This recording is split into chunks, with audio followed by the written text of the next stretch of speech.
Let's Talk Texan. Cool, man. Are you just going to inch closer every bit of the podcast? Yeah, dude. So closer. So we're sitting in each other's laps. I'm sitting across you doing the podcast like this, just like stroking your hair. Like stroking your hair. Man, well, that's as good a way to get it started as any. Yeah, Awesome, sorry, I man. forgot it's your podcast. You do the intro. It's okay. It's okay. Anyways, man. How are you, dude? Scott Wharton. So I'm glad great, to have buddy. you here, dude. I'm great. How about you? How was your fucking Saturday last Saturday? We had to postpone. And I guess you finally announced the reason that we had to postpone last Saturday. Oh, yeah, dude. I got to open for Fluffy, dude, and that was really radical, man. That was really beyond my dreams, cool, nice experience. Yeah, I fucking bet, dude. I fucking bet. I remember growing up watching Fluffy. Yes, dude. You know what I mean? I would never put him in like my top 5. This is a comic I go out of my way, but like, bro, you could not avoid him growing up. You were so into that. You know what? I see exactly what you're talking about. But like, seriously, there was a couple comics that would come on Comedy Central all the time back Yes, in the dude. day, and like, even if you were a fan of them, you just couldn't avoid them. Like, Yes, you dude. know who Jeff Dunham is. Well, let me tell you You what. know who Fluffy is. Yes, dude. As a chubby boy, and I was in middle school, I think, when I'm not fat, I'm fluffy came Fluffy, out. Yeah, and that was like such a double-edged sword for me because people would hit me with it 2 different ways. They'd be like, "Ha, hey, what's up, Fluffy?" on one hand, and then other times when people were making fun of me and calling me fat, I would have somebody try to defend me and be like, "Hey, he's not Fluffy. he's not fat. He's fluffy." Which almost feels worse. It's like, how did you make this where you tried to make it nicer, but you made it worse? Yes, dude. Yes, dude. It's like, have you ever heard about people that have like white savior complex, dude? Yes. That's exactly what I was thinking about. It was like, no. We need to be human body shields. These You're people like, had skinny savior complex, dude. Yo, that's a bit. That's Hell a yeah. fucking bit. I That might is work at on least that. a premise of a bit. If you're not working, if you don't have 3 pages on that by the end of the day, then I don't know why I'm here, man. Thanks for having me. I appreciate you having me on. Thanks, I'm very man. honored to be your first guest, legitimately. Dude, I'm very honored to have you as my first guest. You're sweet. Well, I'll tell you what, man. So and I feel like one of the reasons why I wanted to talk to you is kind of the whole premise of this podcast is like being from Texas. I did not love being Southern growing up. Sure. Because I felt like you never see anybody like, I mean, I guess there's like cool Southern people on TV, but you never see like a brain surgeon, right, in a cowboy hat. You know, Right. Yeah. and a lot of times like there is like People from the evil. South were always portrayed as like moonshine and running rednecks. It was Yes. the Dukes of Hazzard. That was the only representation the South had. Dude, for real. And like, or the other flip side of it is like the evil oil baron at the end of a Disney movie, dude. That they're like, no, don't get the owls, and he's like, fuck them owls. I'm from Texas, and we don't care about owls. Yeah. Like, for real. Yeah. And so it's kind of that sort of thing. Even the stories of heroics and like the most prominent things that Texas is like, yeah, the Alamo. It's like, dude, we murdered a bunch of Mexicans. Like, we killed a lot of Mexicans, dude. They're That's like, true. isn't that cool? Isn't Daniel Boone awesome? You're like, yeah, well, yeah. You know the shittiest thing about the Alamo, dude, is we lost. Yeah, that's the other thing too. Yeah. Yeah, they're like, we should remember that. I'm like, nah, probably not. You should forget. Our 3rd largest city is built around the concept of this lost battle. Well, technically, it's the 2nd largest because Dallas, Fort Worth are separate entities. cities. But Right, DFW is more of a major metropolitan area than San Antonio. Hell yeah, dude. But I don't know. All right, so how far is the heart of? You're from that part of the state, right? Yeah. So how far is like the heart, like Big Laugh Comedy Club in Fort Worth? How far is that from like Dinah's in Dallas, right? Depends on the traffic, dude. You can make it happen in like 45 minutes, or you can make it happen in an hour and 45 minutes. Okay, so the heart of Fort Worth and the heart of Dallas are 45 to an hour and 45 away, depending on traffic. Yes, but their suburbs have grown into each other, so there's no gap in between the Right. two. Well, that's kind of what I'm getting at. We're talking about San Antonio is like, how far is the Riverwalk from 6th Street? About an hour, an Yes, hour and a half. It could be a And metro it's like that. getting to the point now where, like, when you drive through Kyle, Buda, San Marcos, New Braunfels, that's all just one giant suburb between these two cities. That's true. Is it not? Is that I-35 corridor from Austin to San Antonio not just one, like, megatropolis? No, you're right, dude. I feel like I don't know that it's quite as connected because like I-30 is like a there is okay, the Dallas Cowboys and the Six Flags and the Rangers ballpark is all in Arlington, Right. which is right in between Dallas and Fort Worth. Okay. So that is, I feel like, the big metropolitan bridge. Like Arlington is its own big city of a million people in between Dallas and Fort Worth. Okay, and we don't have that with like San Marcos, New Braunfels. Yes, because those we are might in the kind future. of the middle points, right? That's what you would call the middle point between Austin and San Antonio. Yes, and they're both nice suburban areas, a nice little college town, but they're not a population like that, right? Exactly. No, for real. And you know what? A lot of people nowadays try to do the DDFW to include Denton, which is the college town that UNT is in. Okay. Which Denton's a great city and it's beautiful, but it doesn't belong in the fucking thing, you know? Right, yeah. Because it's just a suburb town. It just is. Right. Yeah. Well, that's where I'm from in Virginia. I'm from a commuter town. That's what I call it. Okay, right. I'm from Fredericksburg, Virginia. It sits smack between. It's on I-95, 50 miles north of Richmond, 50 miles south of D.C. So it's directly in between those two cities. So everybody that lives or that's from where I live, unless you're like there's obviously there's like people that work in service type industries. Yes, in unless that town. you work at the Walmart or you work at the Chick-fil-A or you work at the right, or you're some tremendous esthetician or massage therapist or something like that, plumber, right? Like the real estate agent might get away with it. You still need those people, but for the most part, that town lives and breathes off of people that work in Richmond and D.C. People that are driving up to Langley to go work at CIA headquarters. People that work at the White House. People that work at the Pentagon. People that. You ever meet anybody that worked at the CIA?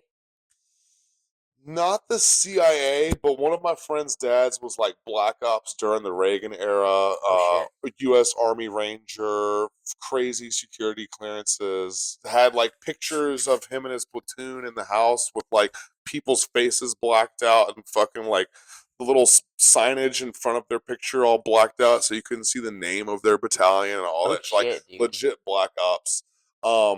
And he's like, high level security clearance works like IT tech for the White House and shit. And since he's a retired U.S. Army Ranger, he's kind of like Secret Service Reserve. So when there's a huge event, like an inauguration or something like that, they kind of call these other guys in as like reserve Secret Service agents. That was one of my buddies. Another one of my buddies' dads was he is the director of the National Congressional Archives. No way. And then I lived with a woman. This is the weirdest one. Right after I started doing comedy, I lived with this woman who she worked in the financial department at the Pentagon. And she was late to her meeting on September 11th, 2001, and is the only one from her department that survived because the plane that crashed into the the Predator plane Predator 727 that flew into the Pentagon, it smacked right into that room where they were having a meeting that morning. The financial division of the Pentagon was having a meeting that morning, and the room that fucking plane hit was the room they were having a meeting in, and she is the only one who wasn't there. She was the only survivor. What she do? I'm just kidding. That's fine. I knew a guy whose mom was in like the trade centers. Yeah. And he weirdly became like a big conspiracy theorist about it, which I mean, I guess that makes sense. It's kind of like a traumatic thing. Yeah. But he was like the first person that was like, "Hey, there were no Jews." I didn't even know that was a thing, and he hit me with like that and jet fuel doesn't melt steel beams within a 10-minute span, dude. Yeah, right. And you're like, God, well, nice to meet you as well. Yeah, there's some things you just keep to yourself. You know what I mean? Like, freedom of speech, sure, but like, that's, keep that at home. Lock that one away. That's why we weren't supposed to talk. Remember, like growing up before the internet, it was all like, you don't talk about religion and you don't talk about politics. Yeah. Right? And you'd still argue over who's an alcoholic at the fucking Thanksgiving dinner and whose son there wasn't is more any of a shortage fuck of up. fighting. Right, yeah, you know what I mean? There was still strife, but it wasn't, people weren't coming out and they were wearing at Christmas like, so the Jews, right? You're like, whoa, fucking chill, grandma. You know what's so crazy? I feel like our culture is getting destroyed by this. Not even because of the fact that there is fighting, but we're not fighting about enough diverse shit anymore. Everybody's having the same 4 arguments. Yeah, it's all like, whittled down. And that almost seems by design. I agree with that. Because the devil is in the details. So if you're not fucking, you know what I mean? Right. So that's also where the devil will hide. This is so quickly turning into the conspiracy podcast. Yeah, let's do the Texas podcast. Here, I'm going to leave and come back. No, right? Hey, Jordan. Hey, Scott Wharton, everybody. Thanks for having me. Yeah, let's do the Texas podcast. No, it's okay, dude. When I have you on mine, we'll do that. Yeah, we'll get into it. I don't know. Some of that shit's weird, though, too, because you see a lot of people who are like, I don't know if there's a lot of hate going around right now. So, hey, don't get me wrong. Like, I can be fucking hateful and nasty sometimes, too. I don't agree with fucking everybody. And sometimes I catch myself saying things that maybe I shouldn't say. But it's like, once again, keep it to the fucking safety of your own home. We don't need a bunch of, what's his name? The gypsy. What's his name? The dude who wears the Joker. Oh, I know who you're Gypsy talking Crusader. Yeah. Nick Fuentes. You know what I mean? Like, people like that. Fuck, dude. Like, it's some of that shit. I wonder, as a conspiracy theorist, like, are you some shill for, like, race war? You know what I mean? Are you a CIA psyop that's just out here on the internet trying to incite a race war? Or, like, are you just a useful idiot? And you see it happen with our own friends and stuff, too, and people that we've known for years who it's like, they catch that, oh, man, fucking being hateful on social media gives me a bunch of views. Oh, man, I got 1 million views on this video. I'm gonna bash the Jews a bunch more. And once again, there's a lot of fucked up shit happening in Israel and Gaza right now. I get it. And pointing anything out, just pointing things out and being like, so and so bought CBS. You're anti-Semitic, and it's like, I'm just naming things in the room. Yes, dude. It's just pointing out an elephant in the room and then being like, you hate elephants, don't you? It's like, no, it's smashing the kitchen, bro. It's an elephant in the room. It shouldn't be in here. Right, dude? But anyway, let's do the Texas podcast. Sorry. All I'm saying is we got to get these elephants out of Gaza. Elephants control the media. Elephants control the media, dude. You ever heard about the elephant space lasers, dude? I'm sorry. No, you're good. You have questions you want to ask. You sent me an email, everything's super professional. I'm very excited to do this podcast. And I come in and I fucking drank half a cup of coffee this morning. I'm like, I got shit to say, motherfucker. Hell yeah, dude. No, dude, we'll get into it, dude. But I do want to, so this is, you'd mentioned a little bit, you're from Virginia and everything. Yeah. And that's what I was, and so. That's how we got on it, is we were talking about where I was from, and I was like, DC area. But I think that where I grew up, that has something to do with the conspiracy, because like, I grew up heavily around, the only thing you see on the news is like what's going on in DC and what's going on in Congress and stuff. Yeah. So at least in Texas, you have like, there's the fucking, you know what I mean? We grew the largest pumpkin in the world. And you're like, that's cool, dude. But where I'm from, it's just like this senator, that senator. So like, I hear about everybody's shit, and you're so close to it that you almost can't help but sometimes get sucked into like some of those fucking rabbit holes. For sure, dude. Yeah. Do you feel like, so a lot of people consider Virginia as like the beginning of the South whenever you're like on the East Coast? Yeah. Do you feel like you got like that kind of feeling growing up, did it feel like you were in the South, or do you feel like you were like on the East Coast? My father literally used to tell me that everything north of the Rappahannock River was Yankees. And Rappahannock River is the river that separates Fredericksburg from Stafford. That's the two counties that. So you just happened to be on the. I was in the. Yeah, he's like, it ain't the Mason-Dixon line, it's the Rappahannock River. But it's true to a sense because. Like I said, I'm 50 miles between Richmond and D.C., right? I don't know if you know this, but Richmond was the capital of the Confederacy during the Civil War. So my hometown, if you're a Civil War buff or historian at all, I said Fredericksburg, Virginia. Anybody that watches this who knows the Civil War is like, because majority of, like, we have more battles happen in our area than anywhere else. There's so the whole region. I was about to say, how many? It's just littered with Civil War battlefields. I was about to say, I bet that's definitely somewhere that you took a field trip to in school. Yes, 100%.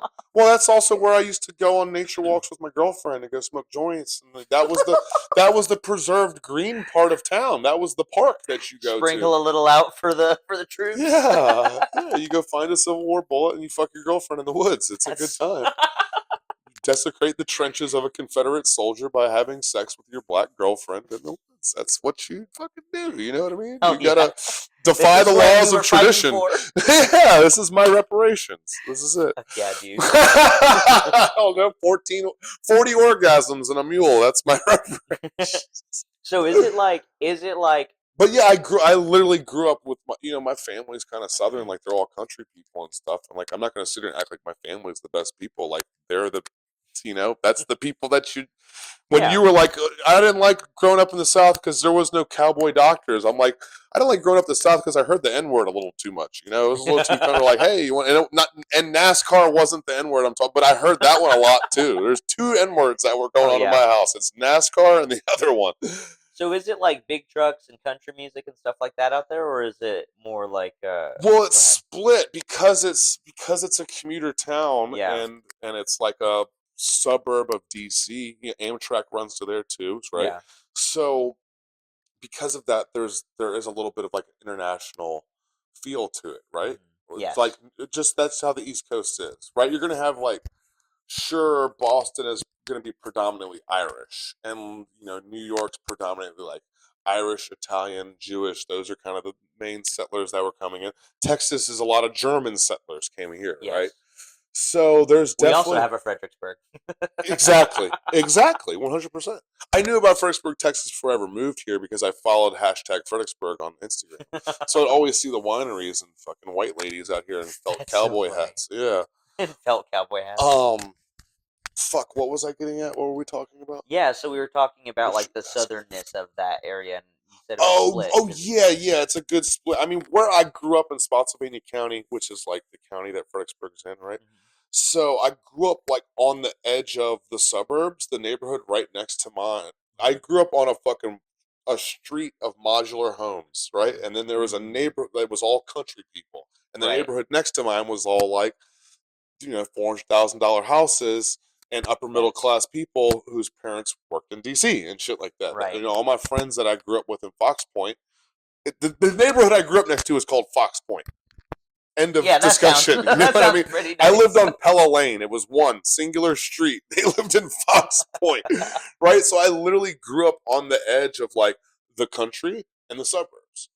So it's a weird split. I mean, the road that I grew up on, Smith Station Road, when you're coming down 208 Courthouse Road, right? Which it's like it runs whatever. It runs north and south. But the street that I grew up on was basically the split. It was like my little road was off Smith Station Road. And that intersection of like Smith Station and 208, if you take a left on 208 on Smith Station, you're in the country now. You're going out to fucking country. Yeah. It's like my neighborhood where I live now. If I turn on my neighborhood and take a right, I'm going to Bastrop. Yes. I'm on country back roads to Bastrop the whole way. But if I take a left, I'm on I-35. So it was kind of the same thing where I grew up. Yeah. It was like literally right on the edge of fucking cows. Right on the edge of civilization. Like I went to school with people and they talk like this. They talk like that on her junior. And I'm like, bro, we rode the same bus How did we You do don't it? talk like that. That's a fucking act that you're doing. And like I get it, my accent does come out sometimes, but like legitimately, there's people that I grew up with and they talk real thick accent, and then there's people that I grew up with that just sound like normal people, or that's just they don't really have an accent because it's such a what do they call it? A mixing pot, right? That's Right. what America is. It's a mixing pot. So Hell it's yeah. it's a really good expression of that there. Right, dude. Yeah, dude. I have kind of a similar experience being from like the DFW because Right, my birth certificate is Dallas, and I've spent many years of my life with the Dallas zip code. right. But when I was a kid, we moved out into the suburbs for quite a bit of time. So I was in this town called the Colony for a little while, which, man, if you want to talk about like, it's weird because it kind of has like a little bit of recognition now. But when I was a kid, I'd be like, "Where are you from?" And I'm like, "Well, I live in the Colony." Sounds like a cult, dude. Yeah, dude, Yeah. I know. I live in the colony. And that was, and no, that's crazy in my time because that was a town that literally had like one main street through it. That was like the main road, and then it was just kind of like suburby little developments. Um, and then like now it's kind of like a small metropolis, dude. It went from like when I was a kid, I think there was like 20,000 people that lived in that town, and now there's like 180,000 people that live in Right, that town. yeah. But so I lived there, and then I lived in this area called McKinney for a little while, and that was kind of the same thing. We got lucky because during the housing crisis, they gave a discount in Texas for teachers on Oh, foreclosed okay. houses. Okay.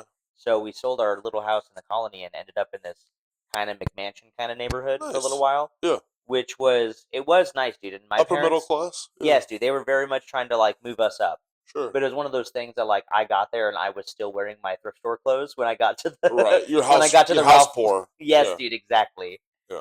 And so, but in that area, it was kind of like that was my first time. Me and my buddies would go like play in the creek and stuff like that, and like build forts out in the woods, and Sure. like there were like pastures when you moved past us. But then Yeah. immediately on the other side of the street was like McMansions, and then like you were saying, like the $400,000, $500,000 homes and shit Yeah, like yeah, that. exactly. Yeah. And which that was so funny because we it was like a mainly two-story house. That was like how I thought of like a rich house when I was a kid. Like if you got two stories, that's Right. money. Yeah, yeah, yeah. So when we moved into a two-story house, I was like, oh shit. Uh-huh. But all my friends were like, this isn't even the nice part of McKinney. And I'm like, Yeah. oh. We have a basement in Texas. You know what I mean? Yeah, those sort of Yes, people. dude. Yeah. Yes, dude. Yeah, but usually in Texas you don't have a basement. You just have like a little guest house over the garage or Yeah, something. it's too the sand is The too, soil isn't yeah, good it's too for much it. clay and sand down Yeah. there. They Yeah, can't. exactly. Texas is like it's either clay or it's limestone, and either way, it makes it extremely expensive and difficult to do that. Yes. So, dude, what brought you down to Texas? Comedy? Comedy? Were you anywhere in between Virginia and Texas? Nope. Well, what do you mean? Was I living between Virginia and Texas when I came down here? I've lived in Virginia my whole life. I lived in that small town. I was 29 years old when I left, Uh-huh. and I had my 30th birthday here a couple months later after I moved here. So essentially, for 30 years, I grew up in the same place. Right. Yeah. Okay. And then you just came down here for comedy and you went straight to Austin? Yeah, yeah. So I came straight to Austin. So, Nice. once I started doing comedy, the goal was to go to Comedy Store and become a paid regular. Right. That's like the goal. Right. Yeah. Things were a little bit different then, and then then Rogan moved out here, and that kind of this pandemic was going on. LA was shut down, and this was kind of like a promised land, or like we were. It's like the gold rush. So you came down around like 2020-ish? I came down here 2021, Okay. July 2021. Oh, Well, I first visited here with Mumford Davis because Mumford's yeah. from Oh, you knew Virginia Mumford? too. Yeah, we're buddies from Virginia. Mumford Shout used, out to Mumford Davis, yeah. dude. So during the pandemic, I was one of the only people in the state doing, and I mean on the East Coast, doing open mics as you come perform comedy. So I had people coming from DC and Richmond and fucking Newport News Yeah. to come do comedy in Fredericksburg because it was the only stage time they could get. So that's when I met Mumford because Wow. they were just coming up here all the time because they couldn't do shows in Richmond. Richmond was a little bit more of a liberal city. They were Yeah. fucking tearing down statues and crazy mask mandates and like tear gas and protests. It was fucking crazy. I'm And DC is jealous. DC, but Yeah. in my little, because it's like half podunk town, Right. you could kind of get away with it. I am I'm jealous of the people that were brave enough to do stuff like that, honestly, dude, because I was 100% like washing my groceries and shit like that. Right. Because I had like heart problems when I was like a small like a baby, Uh-huh. and I had asthma, and but those were both things like I got to be in the first round of people that got the COVID shots because they were like, hey, you're a priority, dude, because you're gonna die from this. Sure, It's yeah. gonna kill you. Yeah. And so, and I believed them. I was like, well, I've never had a doctor lie to me before. Right, yeah. Yeah, exactly.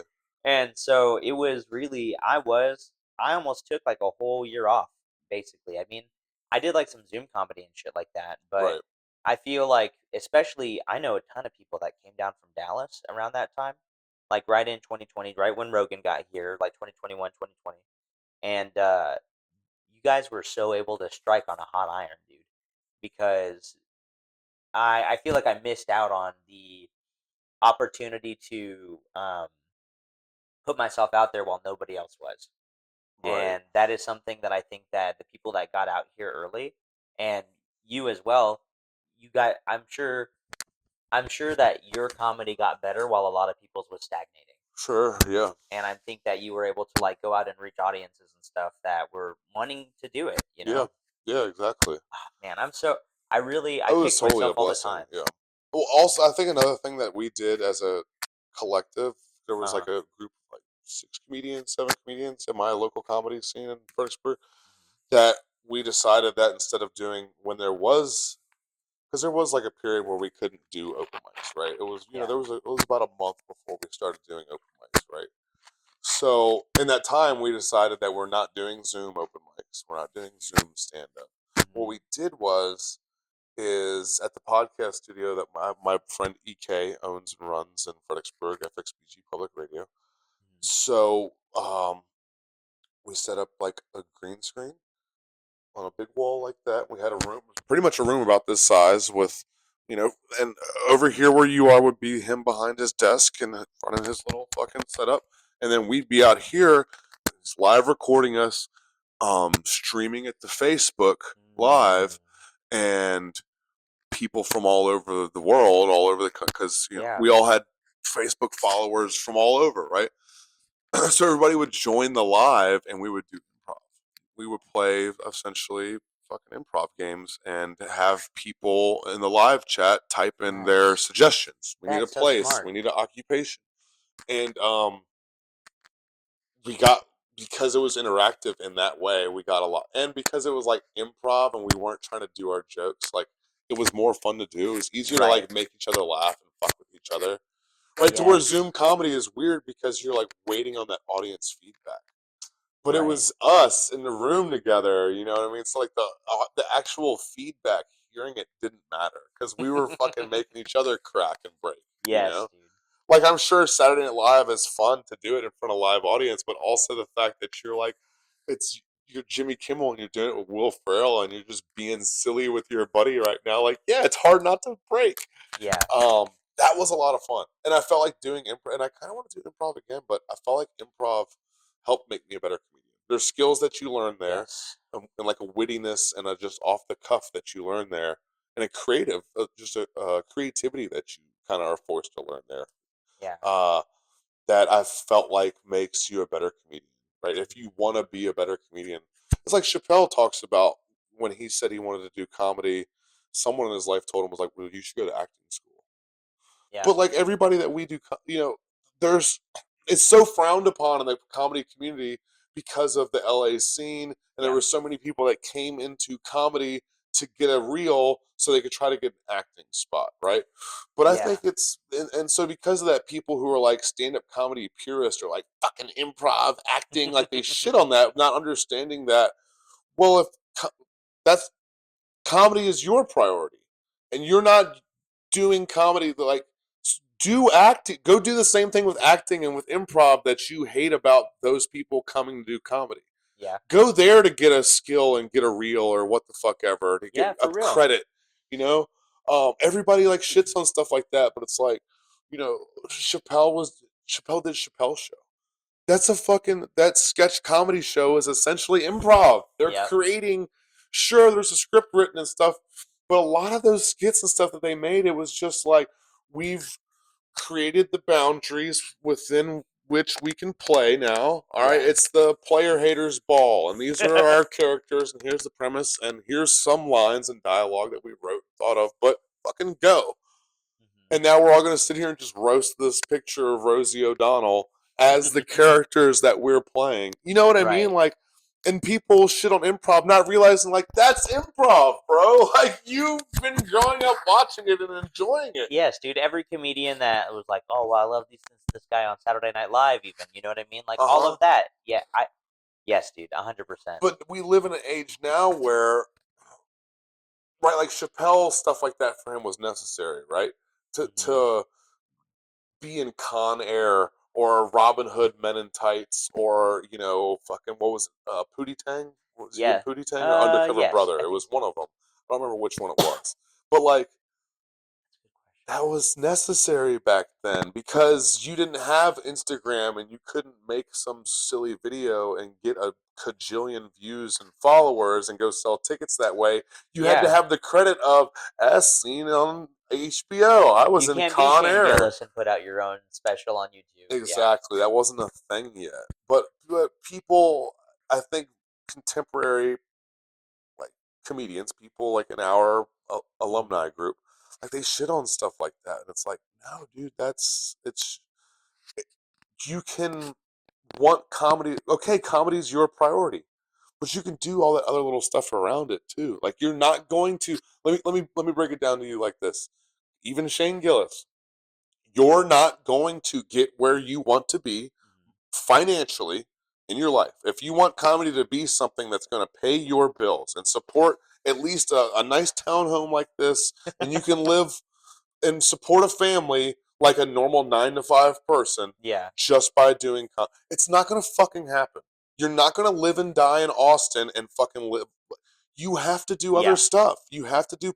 Even Shane does Gillian Keeves and was trying to get on SNL and is doing fucking Bud Light commercials and Yes, dude. fucking Under Armour commercials And and the other alternative, dude, is what I have been doing for the last year, which is just fucking slugging it out on the road, which is a yes, fucking hard bitch of a life, dude. yes, That's yes, you can't be a normal person like yes. that. And that's the other thing. People think they're gonna move here and just like live and die off stand-up comedy. And sure, you can come here and there's some great opportunities. Maybe Yes, you dude. get somebody like Gabriel Iglesias that lets you open for them. And then Yeah. one time when he comes to Austin, you open for him. He's like, man, you just want to go on the road with me? You know, that is a path to that. Or Kill Yes. Tony can be a path to that. Like, a Right. lot of people have blown up off that. Cam's on SNL. Timmy No Breaks is doing Yeah, fucking dude. tours. You know, William, Casey, all these fucking people have been able to, like, sustain and do live like, Yeah. okay, I'm not rich, but like I can sustain a normal Yes. 9 to 5 human life doing stand up comedy, right? And I don't, and you're right, dude. And I don't, and I mean, we're out here trying to make that happen in some Yeah. way. But what people forget all the time is like we see it, the brand new 50 guys that show up every week trying to do it. There's for every one of those guys, there's 200 guys that are just not, that are just Yeah. never gonna get Yeah. that. Or even some talented people, dude. I feel Yeah. like, you know. It's crazy how popular comedy has become. As far as like Yeah. it wasn't. I mean, even when I started, and I feel like when I Hey, let me moved ask you here, it something. wasn't that popular. When you talk to girls that don't do comedy, how often have they ever seen a comedy special that wasn't shown to them by their boyfriends? I mean, yeah, there's I'm some not cool trying to be chicks like that go. Sorry, go ahead. There's some girls that definitely go out of their way to watch stand up, but also those are the girls that are like, have you ever heard of Taylor Tomlinson? You know, do you Yeah, like John Mulaney? And I'm like, okay, yes, those people are funny, but like, yeah. you're in your own little bubble over here. You know, Matt Rife. You I'm know what I mean? Yes, dude. And not trying to put anybody down. You know, I'm I'm personally not a comedian that women like that are typically gonna like. The women that I'm gonna attract to my comedy shows are women that go to the gathering of the Juggalos. Hell yeah. You know, not women that are on at I've always ACL wanted to right go to a now. gathering of the Juggalos. I'm not gonna Dude, lie. me too. I've got a cousin that has a Hatchet Man I've got tattoo. cousins too. We have so much in common, dude. I have a I have a cousin that has a Hatchet Man tattoo. That when I was like a kid, he was like, "Oh yeah, the Gathering of the Juggalos is crazy." I was like, He made it Oh, I sound bet. so So like fun. It looks so yeah. debaucherous. It's just Yeah. a white trash festival. It's a bacchanalia, dude. It's a fucking like just getting out there. Yeah. Literally, Bacchanalia. whenever you like hear stories of like the worshippers of Dionysus, Yeah. they're like, yeah, they would just get out there and like fuck and like get drunk, and sometimes they would tear a goat apart. And, like that all to me sounds like the gathering of the Juggalos. Yeah, dude. I love that. I want to go to the gathering of the Juggalos. I want to go to Halloween. It's a festival they do in fucking like Okeechobee, Florida, and like Central Florida every Halloween, and it's called Halloween because it hula hoop, and that's the type of hippie that it attracts. Oh, nice. It's like it's fucking wooks, dude. It's just white people with dreadlocks, girls that do too much ketamine. I tried to give myself and dreadlocks once. It was so bad, dude. I had to cut all my hair off. Nope, fuck that, dude. If I was ever going to cut my hair off, like I'm going to cut my hair off, but first I will wear dreadlocks for 6 months. Like, you know what I mean? Yeah. But I would never be like, man, I really like my long hair. Oh, do dreadlocks. Nope. Fucking nope. I had to get rid of mine after like a month and a half. I just couldn't I don't have the right type of hair for it at all. Yeah. And I was like trying to do them like all natural, like beeswax and shit, and rolling them. I'm just here like fucking trying to roll these little dreads in my head. Dude. Doesn't work. It was bad. Yeah, dude. Yeah, yeah. But those are. I also don't forget because deep down inside, I am a trailer park white person with dreadlocks. Hell yeah! Like my inner person is definitely that. I just can't be like that all the time. I couldn't stand myself if I was like that all the time. You know what I mean? Like, we get it, dude. This is kind of performative at this point. You know what I mean? It would get like that. You know what's so funny, man? As you're saying it that way, so we're talking about like the whole hippie thing and everything. I fell in love with Texas because of hippies again. Because for a long time I didn't like being from Texas. I tried really hard to lean into like my Dallas identity and like and I'm part French. I lean really heavy into that. Yeah. And but so you wanted to be a gay financier? Yes. Yeah. Yes, exactly. I wanted to really run the market on dildos. I'm gonna open a butt plug emporium, and you can't stop me. It's gonna be butt plugs and fancy cigarettes. Just chain smoking cigarettes, no deodorant, buying and selling cattle stock. Hell yeah, dude. Fucking right, dude. Nothing but steers and queers around here. That's what I think of when I think of Dallas. I'm like, because that's like the finance. That's like the right of Texas of the South, right? Yes, people. Houston is kind of also in that, but I think that Dallas is known as like the uppity one. Well, Dallas, I think, is closer to like the only reason that exists in Houston is because there's so much oil money there that naturally financial institutions had to go there. Yes. But Dallas was built on it. Yes. Right, to be like an arm of the New York City Stock Exchange, right? Yes. Like it's like the Texas version of that, right? They're like there's a huge financial a huge World Trade Center in Dallas. Exactly. Yeah. Right. So when I think of Dallas, that's what I think of. I'm like, they're like financial cowboys, right? When I think of you know that Fort growing Worth, up in Dallas. Oh, go ahead. Sorry. I'm like, those are it's also money people, but they're like cattle and agriculture money. Yeah, well, that's how they built that. That's how it was all built. Was on the Fort Worth was built on the cattle industry. Yeah. Dallas just happened to be nearby, kind of. We were handling all of Fort Worth's money, basically. So, right? Yeah. One Jewish guy moved to town. He was like, "I know how to do this," and everybody else here was just white and dumb. They were like, "I don't know how numbers work." And there was a guy that came and he was like, "I don't know how numbers work. I'm gonna help you." You know, we're gonna open up a deli. We're gonna sell Reuben sandwiches, and I'm gonna invest you cattle money. The kids are gonna love it. That's so funny, dude. And then that's how Walker Texas Ranger was invented. Exactly. You know that he was the first celebrity I ever met was Chuck Norris. Really? Yeah. That's a sick first celebrity to meet, dude. That's so cool. I was like 6 or 7 years old, and we saw him at a movie theater. My parents my great grandparents lived in this part of Dallas called Oaklawn, and I guess it's right next to Oak Cliff, which is crazy because that's where my family's really from. but my great grandfather had owned a small chain of stores in Oak Cliff and did pretty well for himself, and moved into Oak Lawn, which was like the old timey, old money area. Yeah. But so they had a house over there, and we went to the movies with them one time, and my mom bunched my like. There's John Mulaney does a joke about this, and it resonated with me so real because my mom just like bunched my shirt up on the back of me and pushed me into Chuck Norris, and then handed me like her pocket planner out of her purse that like had like gum wrappers in it and shit like. And she's like, "Go get this guy's autograph. Go get this guy's autograph." And I honestly didn't know who Chuck Norris was. I was like 7, Right. And he looks at me and he like shakes my hand and everything, and he goes, he looks at my mom's planner and thing, and he's like, "Here," and he pulls out a pre-signed Chuck Norris karate action card. That's hilarious, dude. He's like, I got this for you. That's fucking. He did funny, not want dude. to touch my mom's planner thing. And sticky planners like that probably led to like, hey, I just need a stack of baseball cards with my autograph in my pocket. Literally, dude. Like how the same way that I go around Pease Park with Gabe and we pass out Stony Baloney stickers. That's just with a awesome. stack of them. He's got Chuck Norris cards. He Yes, just keeps dude. them all time. What is something that you think would make people love each other more? Oh, and DMT tear gas canisters. I've been working on a patent for this for a long time now.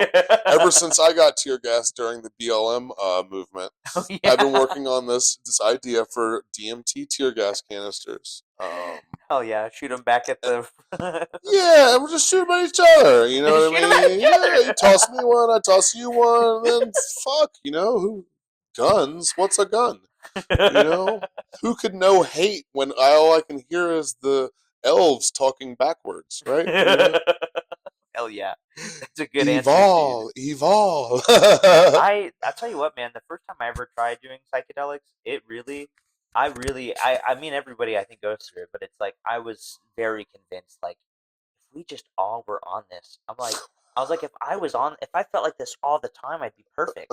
I'd be the best. And like LSD, me when I'm like fully feeling it. LSD. Once I've got through the scaries. Once I got through the scaries. You know what I mean? Because it's like weed.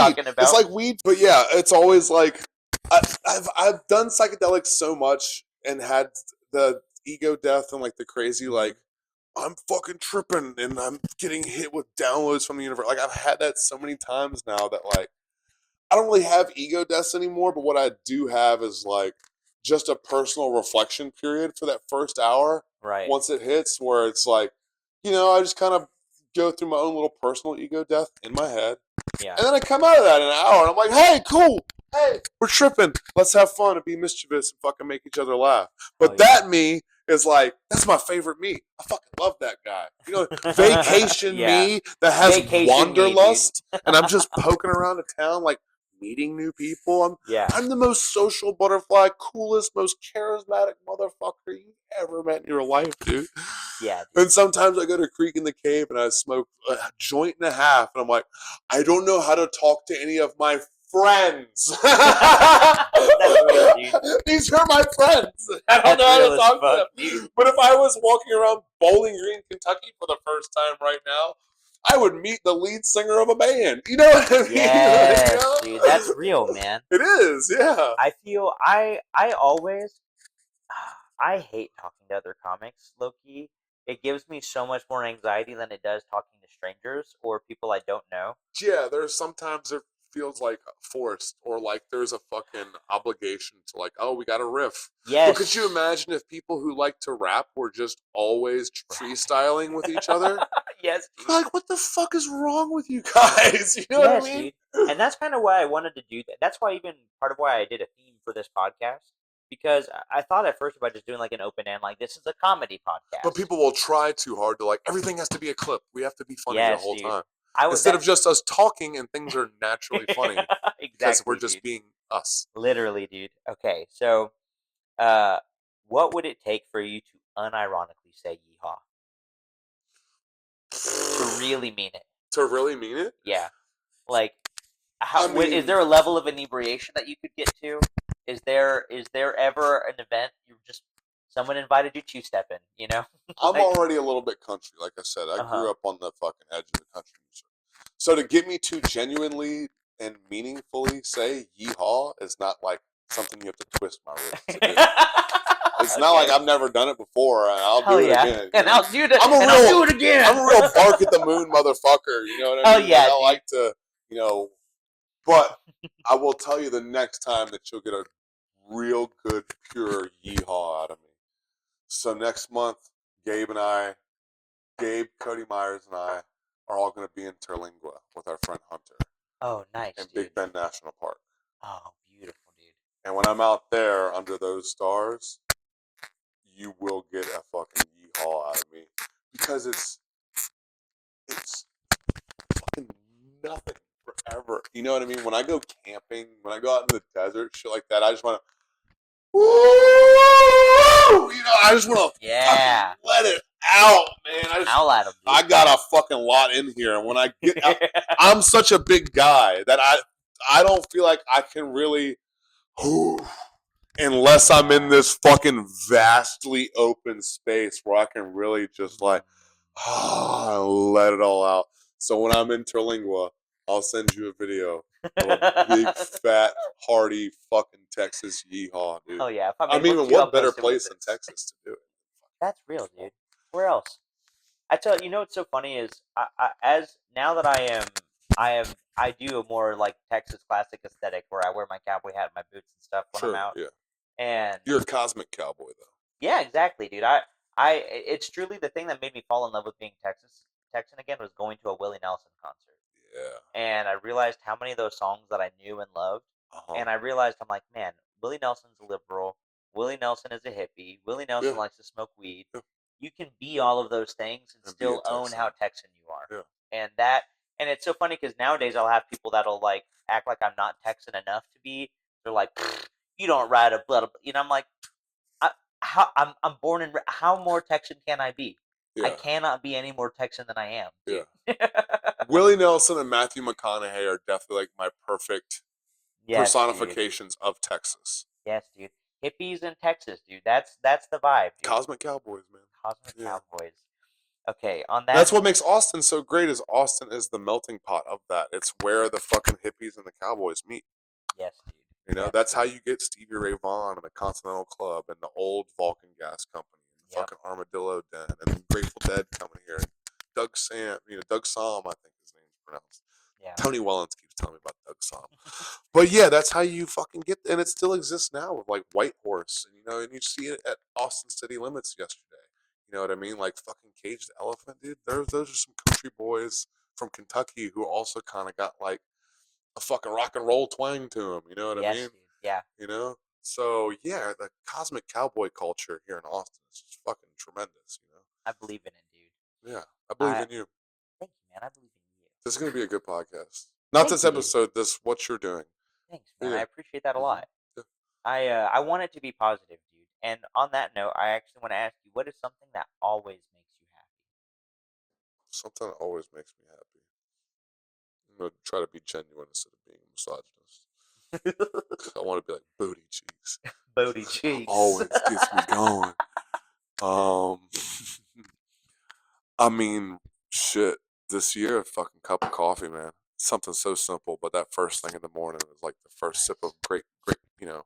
I get to. This is something I'm grateful for, and I get to fucking acknowledge and recognize that. That first sip of coffee and that first drag off a cigarette always makes me happy. I'm like, that's real, dude. Man, when I was waiting tables, dude, and I would get in and I would open in the morning, after I had set up the whole restaurant, before we had to get any customers in, getting out there, cup of coffee, little Marlboro Red, dude, fucking start your day off right. Fucking right, yeah. I mean, there's so many answers. As a comedian, the generic answer is like, make an audience laugh or having that one person. Like comedy is all about making 5 personal connections. If every show you do, you make 5 personal connections, you'll be selling out arenas in no time. You know what I mean? That's real, dude. But like the shows where the times where I tell the story about me shitting my pants when I was high on mushrooms or talking about my dog eating my LSD, or I tell some personal. Whenever I tell some personal story on stage that is as a joke. and I can see somebody in the front row just like crying, and they come to me after the show, and they're like, "Man, that fucking thing that you said about when you said that you would smoke crack to clear your sinuses after you did too much coke." Man, I know exactly what you're talking about.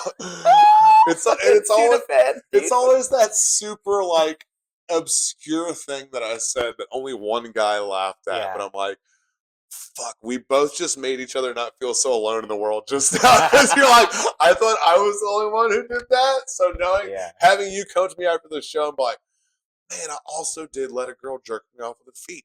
I didn't like it either. You're like, man, brothers, we are brothers, you and I. You and I. Twins. Soul brothers. You brother now. We open casino. Oh my gosh. Stupid. All right, so here's my very last question for you. I'm going to let you get out of here. I know you're running out of time. Yeah, what time is it? We're good. Go ahead. If you got to choose your afterlife, not necessarily what you think happens, but if you got to choose an afterlife, like let's say reincarnation, let's say classic Christian heaven, let's say you would just like to be done and take a long nap, you know what I mean? What would you choose for your afterlife to be? Oh, man, that's fuck, man. The afterlife is something that I think about a lot, and that is actually a cause of a lot of my fucking. I get existential dread a lot.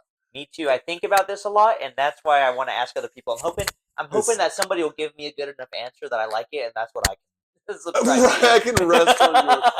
So like, I have like a concept of. I was just talking to somebody about this the other day. I was talking to a lady friend of mine about this, but it's I believe in reincarnation. Yeah. But I believe that like the 12 zodiac signs are like your 12 lives, right? And that when you die, right, that say you're on your first life, right? So you die and you go through to the fucking nexus, to the purgatory, to the bardo, whatever you want to call it. And that's like a space where, the ancient Egyptians believe like they weigh your heart with a fucking feather or whatever. Sure. And then you go to this like space where it's essentially just like a giant room of like security cameras. They're just looking, and every fucking video is like a different couple fucking, and you get to choose which couple is going to be your parents, right? And then you get reincarnated through your fucking new parents that you've chosen, and in that process you go through like what's like a cosmic washing machine is the way I've heard it described, which like cleans your consciousness so you don't come back the next life like I fucking remember all this stuff on your other shit, and that's where like deja vus and past life regressions and things like that come from, right? Like all those feelings of I knew you in a past life, right? Like but maybe you fucking did.